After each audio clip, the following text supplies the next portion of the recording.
they're going to do. And I'm like, what's not coming up for a month? And they're talking about advent calendars, chocolate every day. And I'm like, okay, well, if we're going to talk about my birthday this earlier, what are you going to get me? Like, maybe I should tell you what I want. And they're like, oh, no, we already got it. We already got what you wanted for your birthday. I had to trample a bitch to get it. But mob mentality, right? Mob mentality. When in Rome, right? And this is what you get when you don't work on your Christmas material. You know what I'm saying? Like I had the Christmas material ready, and it's just not ready. Oh God. So I'm a little bit awkward.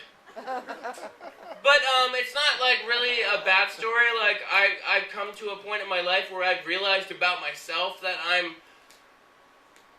hit a sweet spot of awkwardness. Like to the point where wherever I am, I'm the second most awkward person in the room. Being the second most awkward person in the room is amazing. Because the first most awkward person in the room is there. And he's like buffering everyone in the room for you. I'll give you an example. Like, let's say you're going to a party. And the most awkward person in the room is named Brian. By the way, is there anyone named Brian here? Good. So Brian's there, and he's the first most awkward person in the room, and I'm the second most awkward person in the room. And Brian is buffering everyone for me. Brian, like, I show up to a party early, like an awkward person should. Like, I show up to the party when Facebook says the party should start. But Brian's been there since somewhere around lunchtime. And like the people that hosting the people that are hosting the party are like, oh, thank God you're here. Brian is creeping us out. And then the whole night, it's awesome because people are like looking at Brian and seeing his awkwardness and looking at my awkwardness and interpreting it in a great way because they're looking at Brian and they're seeing his awkwardness and they're like thinking that maybe he's a little bit creepy. But they're looking at my awkwardness and thinking that like maybe I'm just a little bit quirky.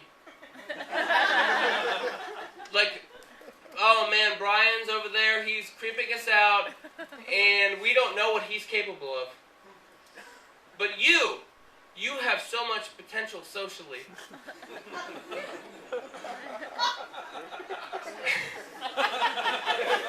When you're the second most awkward person in the room, you have to watch yourself though. Because I don't know, you could say the wrong thing. You could say the wrong thing, and it would make you the most awkward person in the room. Or Brian could leave. Which would definitely make you the most awkward person in the room. In which case you have to find the third most awkward person in the room and sabotage them socially. Which I found is the American dream. I don't know. I'm going to leave you with this because it involves me being awkward at a party.